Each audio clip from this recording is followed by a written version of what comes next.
Good morning, good afternoon, good evening, wherever you are, whatever you're doing, and welcome to another episode of Stat Me Up for Anfield Index.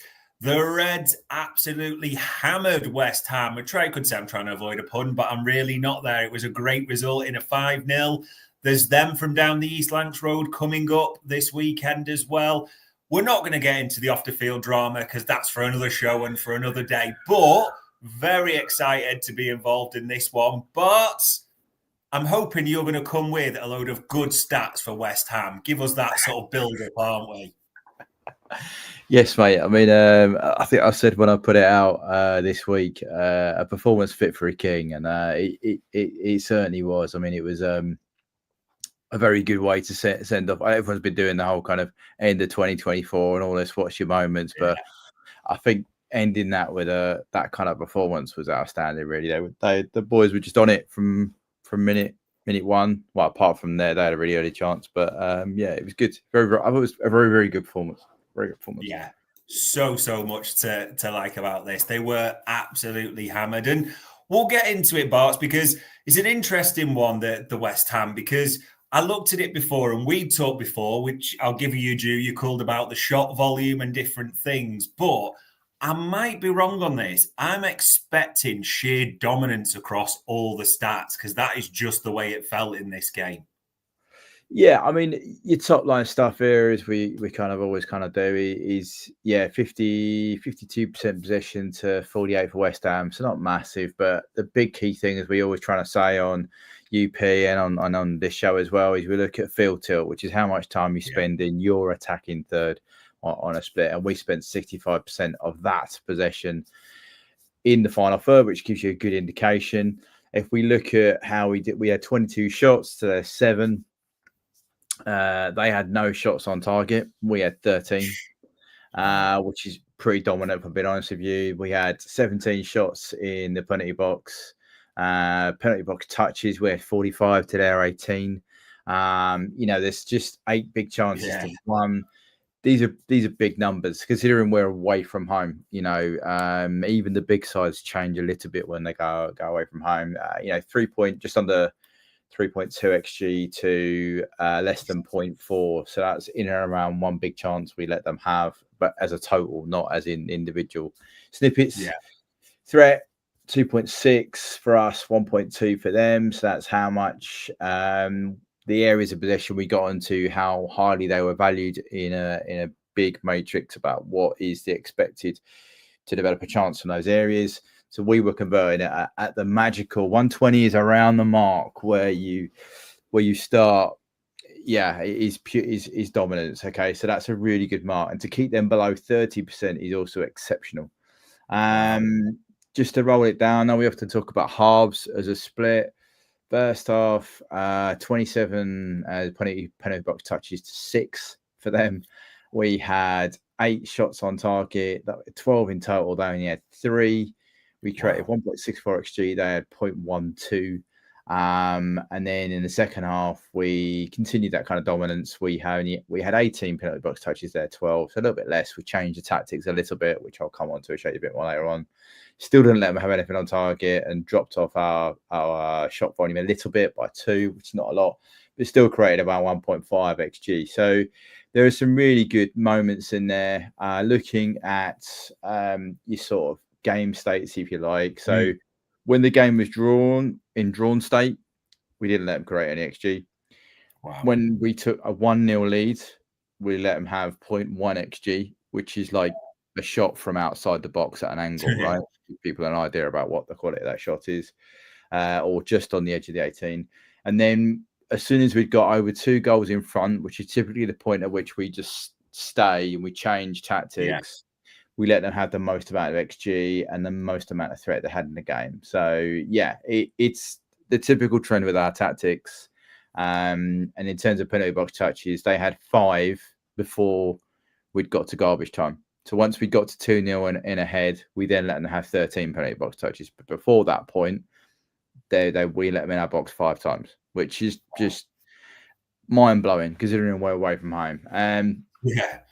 Carlo Monte Carlos, people always see me sometimes reference these and sometimes not. But so in actual probabilities, looking at all of the shot values and the chances. So each shot that is taken out of our total would have had a XG is just a probability of 0 to 100, right? Or 0 to 1.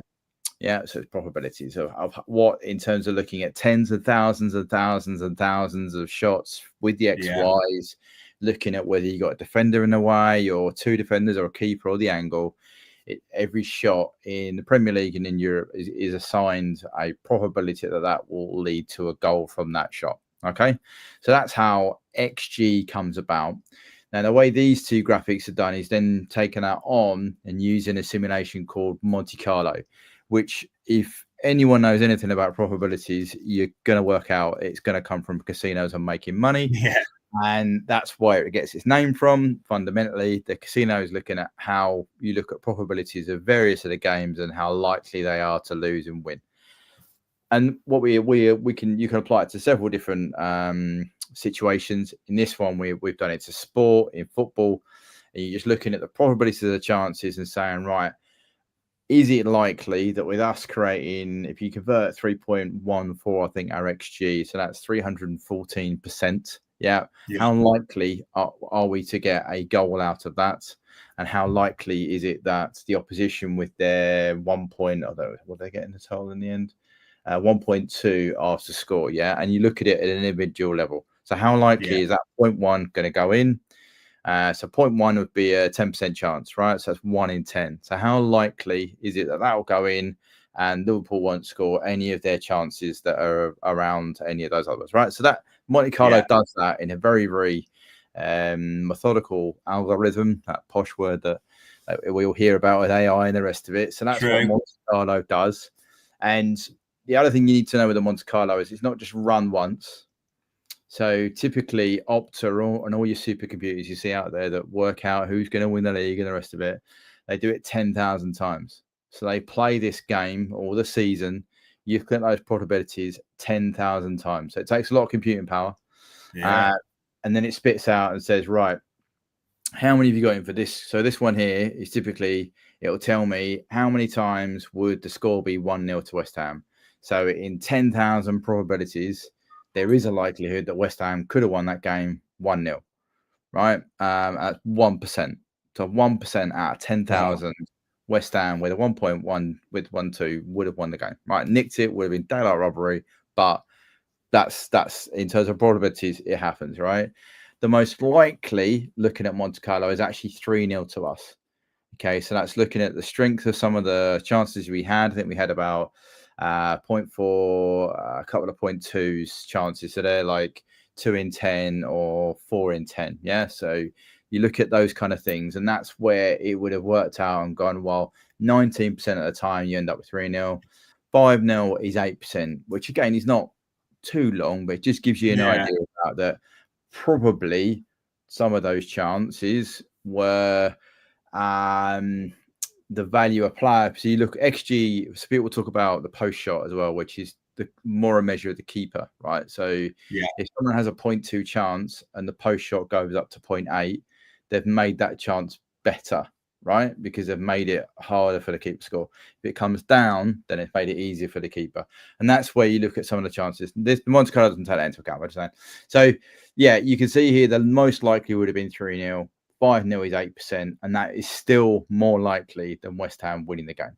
Okay. Jeez. So yeah, that's where it is. And then the other thing that Monte Carlo would do is say, right, well, having taken that all on board, the number of results here that mean that Liverpool would have more goals than West Ham would give you a probability of winning, which in this case is 93.5. Well, let's be nice, 94% of the time Liverpool win that game, and the draw is 5.3, and West Ham, as I said, it's about 1% of time that they would have come away with a win, which is what they've got here. So that, in a real layman's, trying to make that really simple for you, Monte Carlo looks at probabilities, orders them, and runs a simulation to say how many times would this equal this and this equal that, and then brings it together in terms of a score matrix for this one. And spits it out. So yeah, hopefully that's helped a few things. We can put some links out as well telling you that. But yeah, that's Monte Carlo for you. Wow. 94%. I mean, like, you wonder why when it's 94%, we were worried because the bookies in the house weren't worried at all, were they, at 94%? They weren't. Really good. And this is where you look at the moment, it's quite popular. Halfway point of a season is quite popular to be looking at, well, what's the likelihood of someone getting 90 points from this? Yeah. So we said in one of the previous pods, we looked at points per game, and that's how some of them look at it. Some of them will run it off XG, some will run it off others, and they'll look at what's the likelihood of each. They'll run a simulation for each game, and then they'll add those points up and say, well, this is what we think they'll do. And it's all based on a very similar algorithm, basically. So Monte Carlo is king in this kind of prediction. So whenever you see in the media or on Twitter or Blue Sky, you see a expected points or something, it's generally probably done on a basis of Monte Carlo. So that's the boring maths bit for you all. But if we look at how do we look on ball? Okay. It's true that dominant when you win that game is exactly 94% of the time. Yeah, very true. But that's probabilities, right? If you take those shots in certain times, they will go in, and other times they don't. So that's where we are. That's the laws of probability. If we look at how we are on the ball, we typically follow a similar pattern of how we've done in many, many games. Yeah, we attack through our wingers.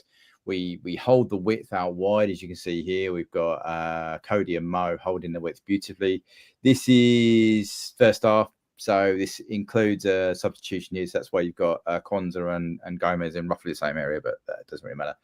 And then what I found really interesting about this game, and I think you were commenting on this as well, is Matt played deeper.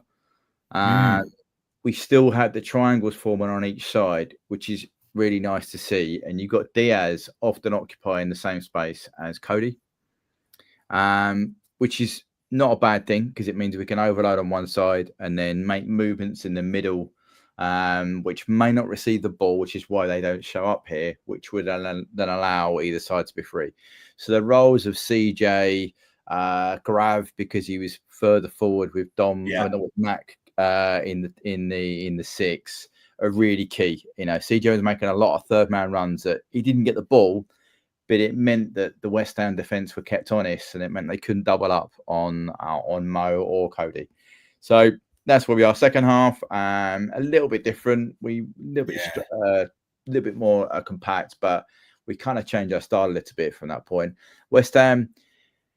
Often I get asked to comment about what the opposition are doing, and to be frank with you, I don't really know. I look at a lot of these, and I'm not entirely sure what you were trying to do with the ball.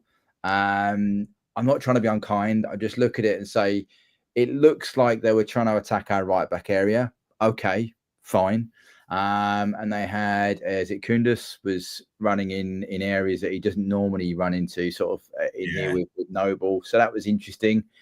Post the subs, they kind of went even more extreme, trying to attack the right-hand side, but it didn't really work. They sort of sacrificed their entire left side to concentrate on the right.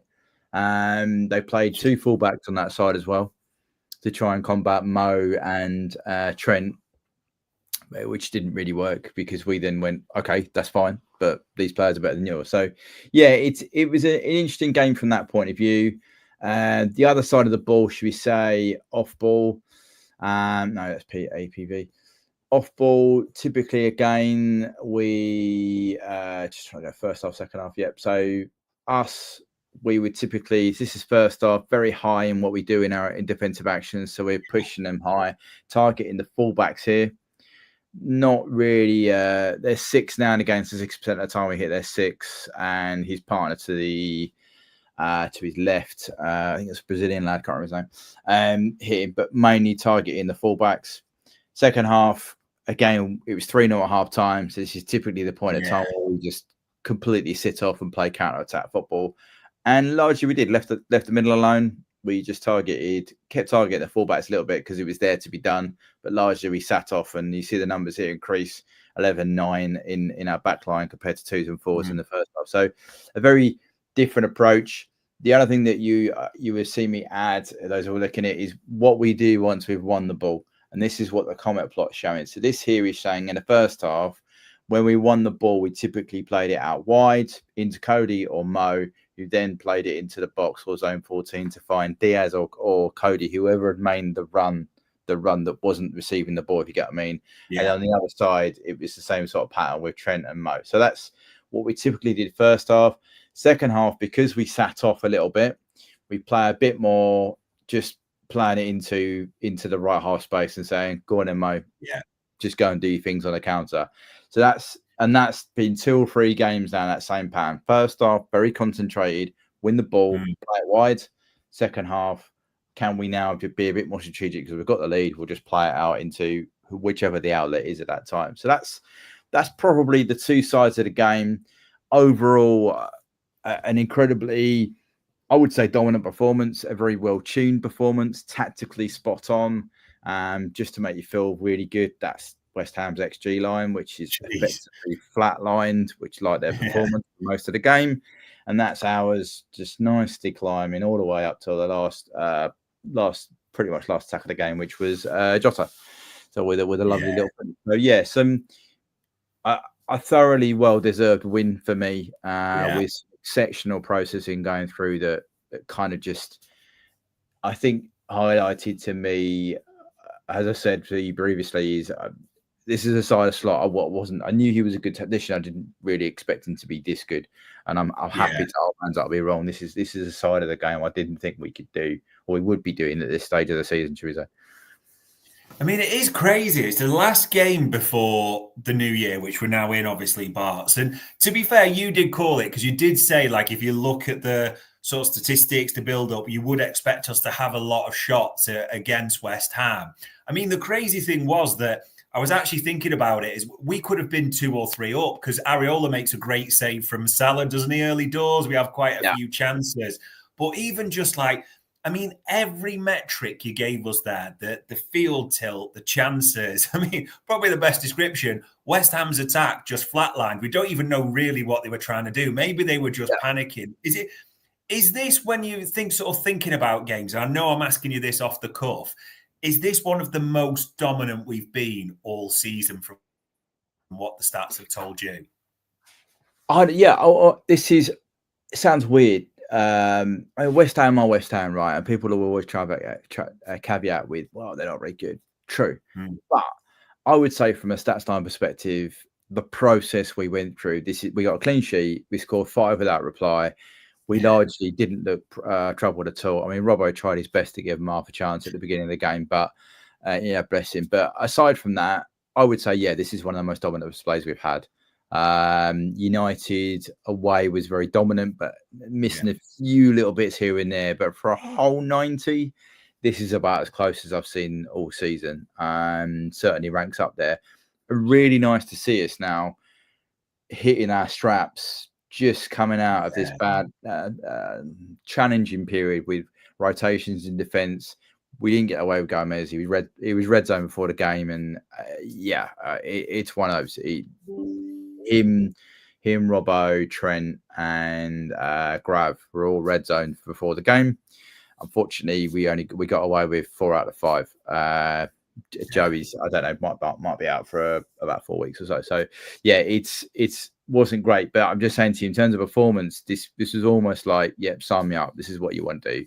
Last game of 2024, that's what you want. So it was a really solid performance, better than Tottenham away.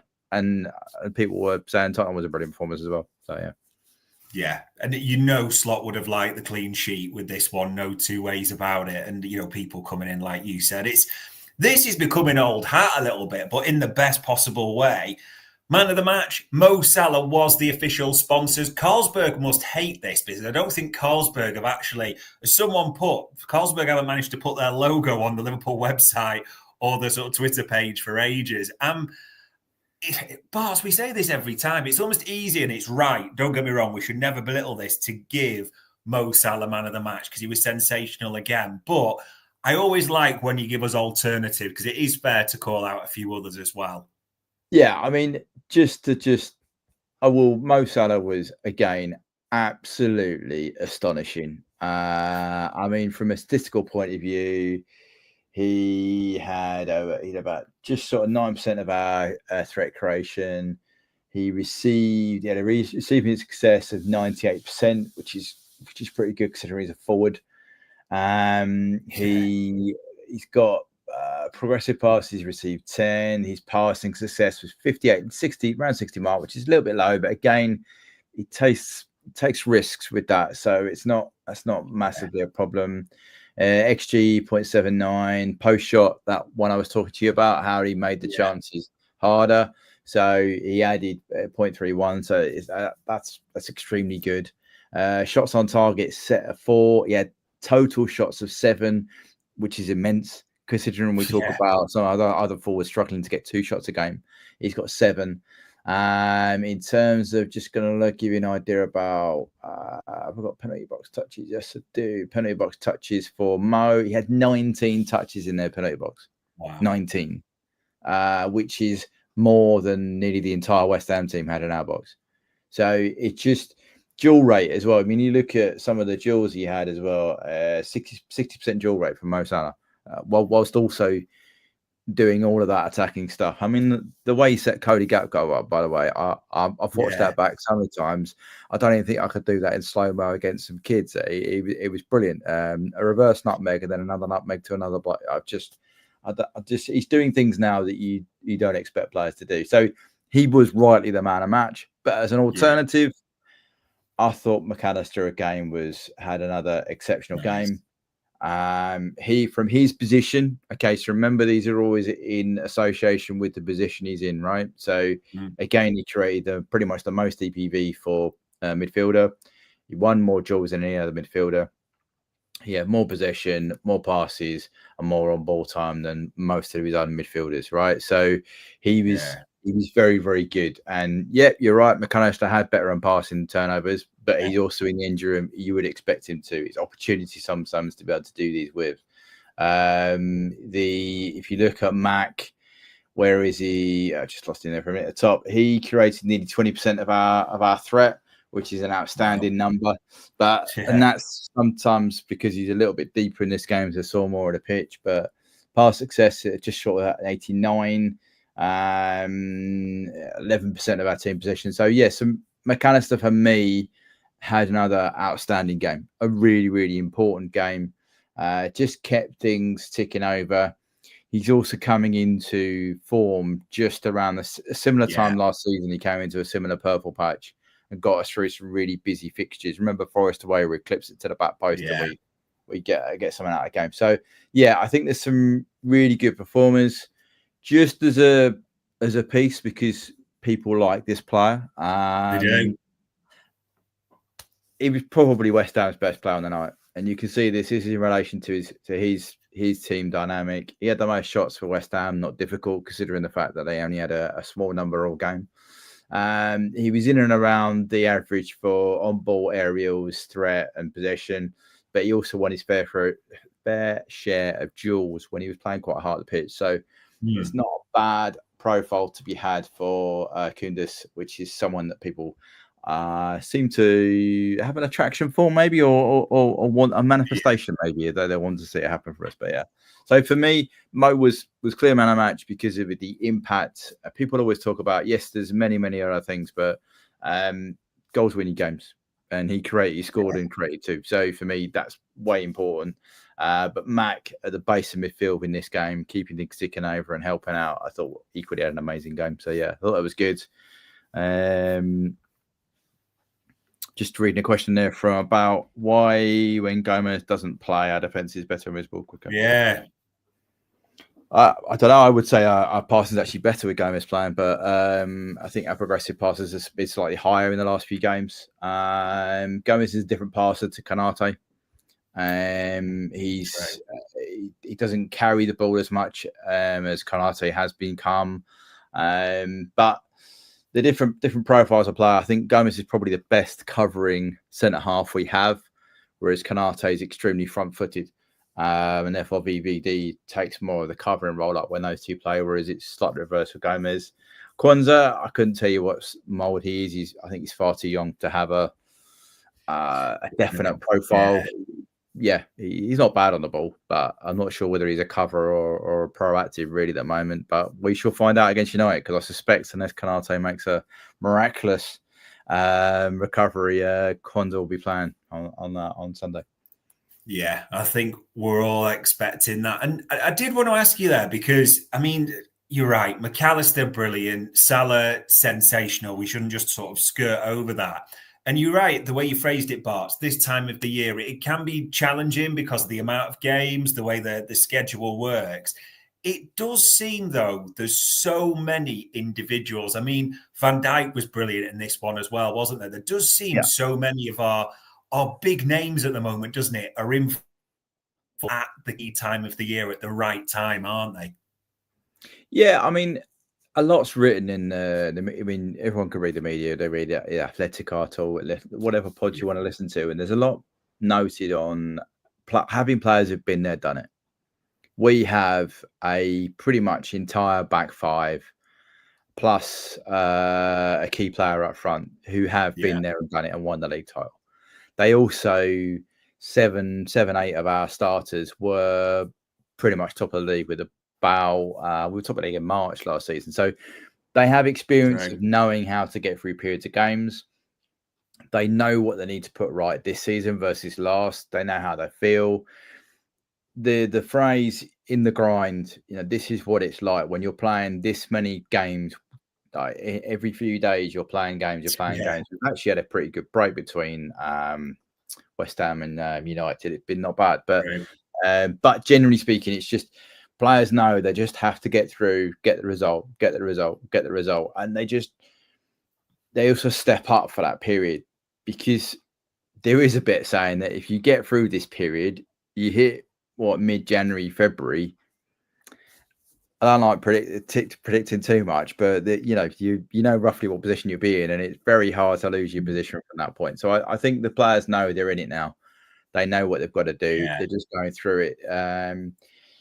Another podcast wrote they're just ticking numbers off, ticking off wins, and that's what you're in. But you still need to get in that mindset of keep it professional, keep it going, and that's I think McAllister has been there, done it with a lot of international tournaments before.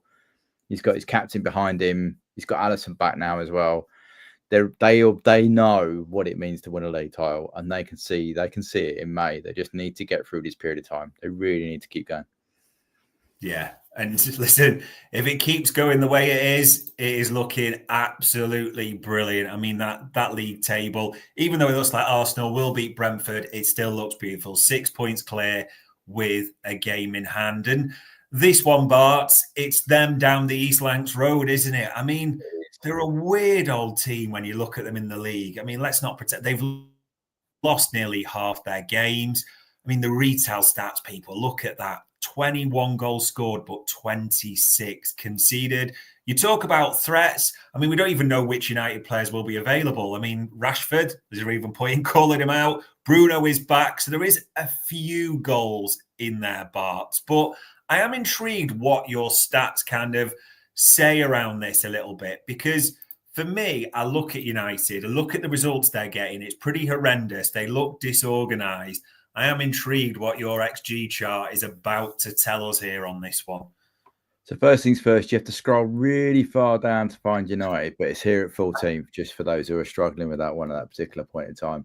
But so they've scored 21 goals. They should have scored 29, and they've conceded 26, and they should have conceded 31. So they're basically running cold at one end and hot at the other end. So in not the way around you want. You want to be running hot attackingly and hot. Yeah, it's just not. It's not a good way. And you're thinking, well, hang on a minute, why aren't they? What's happening to them attacking wise? Shots they are taking. So they took 10 shots against Newcastle, 11, 23. So they have variability in the number of shots they're taking. The old adage, if you don't shoot, you don't score. You're not going to happen. But they're not actually conceding that many shots. So they're conceding around, what's that, 1, 2, 3. For the last 5 games, they conceded probably on average 10 shots a game. So that's why they might be. So they're under in terms of what they are conceding, probably because they're only allowing 10 shots. The way Understat will work is they'll look at the amount of XG they're giving up. So they're probably giving up really good chances, really high XG values, but they're not a lot of them. Okay, Yeah, so makes that's sense. probably where they are. But inversely, they should have scored more for next year they're having, which suggests to me that their forwards are not in the richest vein of form. So yeah, there's problems at both ends of the pitch. The other thing you'll note, which isn't something to write home about it for us, is that they are the worst team defensively from a set piece point of view. Yeah. But then we are also the worst attacking wise from a set piece, or third bottom. So it doesn't really help us. But if we could find a way of magicking up an amazing ability or a couple of set plays for this game, then we might well get some success on that. I know, is it Bruno suspended for this game? Is that right? Is Bruno Fernandes suspended? I only found this out a few hours ago. He is available because when the ban got rescinded, so the suspension gets rescinded at the same time. So Bruno will be available for this one, annoyingly. Okay, well, it is what it is, but I should imagine it'd be very intriguing if he plays Casemiro and Eriksen in a midfield two against our boys, then all the best. But no, I would suggest. What's their predicted points? What should they have got? So they've got points wise, they're down on what the points. So a lot of the stats are suggesting that they then haven't got the quality in the final third to take advantage of the chances they're having. Yeah. And they're getting away with conceding a lot of XG. So they're kind of in that middle of, they're not doing very well defensively and they can't convert what they are doing attackingly into goals. So yeah, they are, and I would not have thought I would be saying this, but at the moment, just looking like a mid-table side. Yeah. And I'm hoping that continues because it is the biggest game. And United at home is a monster game. Anyone who's going will enjoy that massively. But it'd be a big game. I would suggest if we can get our aerials right in their box, then we should be fine. I was just looking. I think their aerial win rate as a side is actually, in around 51% for the season average. Wow. Which is poor. Considering we look at us to have it in the mid 60s as being a minimum. So yeah, I'd be surprised if we didn't get some joy aerially. If they're playing three at the back, that's normally been quite successful for us. It'd be interesting to see which forward he plays against them, whether he plays someone up against the centre half, i.e. Jota or Nunes, or he goes again with the false nine with Diaz. But the way we've set up to play against West Ham will be attacked through the wingers. That'll be in exactly the space where they don't have a player. So therefore, the wing back will either get forced back into play into that space to defend our wingers, or the centre halves will get pulled out wide, which will leave space for CJ, Dom's back for this one if he's playing, or whoever else is playing as a third man run, to be in that middle, to be 1v1 with a centre half. It'll also free up, if you force back the wing back, it'll mean that they will be outnumbered in the middle of the park, because our fullbacks will be in that area. So we could dominate in the middle. If they leave the fullbacks up, then we'll outnumber them up top. So we should have overloads either centrally or up top at most times. And then defensively, with a two-man pivot and a four, we should outnumber them defensively, provided we can manage drafted transitions. But they haven't got a lot of pace to transition on us. So, yeah, the signs are there that this should be a good game for us. But I was saying to some Arsenal friends of mine the other day, was this is one of those fixtures, though, that it's United versus Liverpool. It kind of goes, it can go either way, right? Yeah, I suppose because people are going to be thinking about basically last season, the 0-0, when they had Varane and Johnny Evans, and we absolutely battered them and had, I think it was 34, 35 shots. Yeah. But it ended up 0-0, didn't it? So everyone's, wondering that and hoping there'll be an early goal just to settle the nerves. I suppose the final thing I wanted to ask you on this, Bart, is we talked about West Ham last time, who gave up a lot of shots. as much as United have, in a good way for us, concerns from set pieces, not a lot of pace in attack, they don't give up that many shots. Can you see them sitting in here and trying to make it really awkward?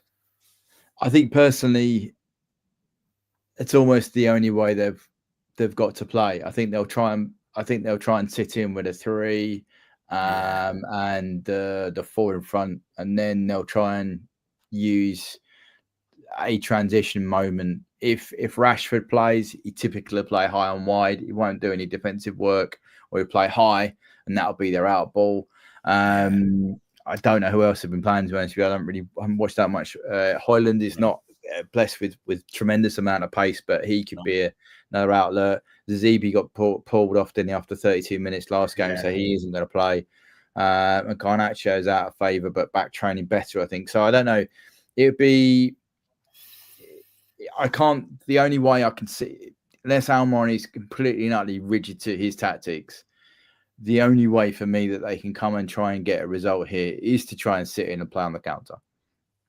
If he plays a younger midfield, then that could suggest they're going to try and not go toe to toe, but be a bit more proactive and attackers. But the way that last run of games, I'm not entirely sure he knows what he's going to do yet. But I think sitting in and trying to hope that they can, nullify us for periods of time and then get something on the break might be what they'll try and do. I don't know, but. Yeah, they've also been they've been at home, haven't they? They've 3 out of 11. Okay, well, they won at Man City away playing breakaway football, so it will be interesting to see, and there will be nerves in this because it's that type of game. It is United at home, but if both teams play to their levels, there's only one result in this, and that is what we'll be hoping for, as we know. So. There we are, ladies and gents. The 1st of January, the first Stat Me Up of the year. What did we tell you? We told you we were well worth every single bit of that victory against West Ham, and every metric you can fashion shows that. I mean, Monte Carlo model had us at a 94% chance of victory, probably says it all. United, they don't give up many shots like West Ham, but they don't score many. They're not quick in the transition. It should just be about us for this one and victory. We will see what we're talking about next week. So all it leaves me to say, probably for the final time with yourself in the UK, Bart, because I know you'll be heading back to sort of warmer climates in the near future. So for the last time, I should say, in the UK, but for the first time in 2025, for the insight, for the stat, for everything, much appreciated, pal. No worries, anytime. And ladies and gents, that was another Stat Me Up for Anfield Index.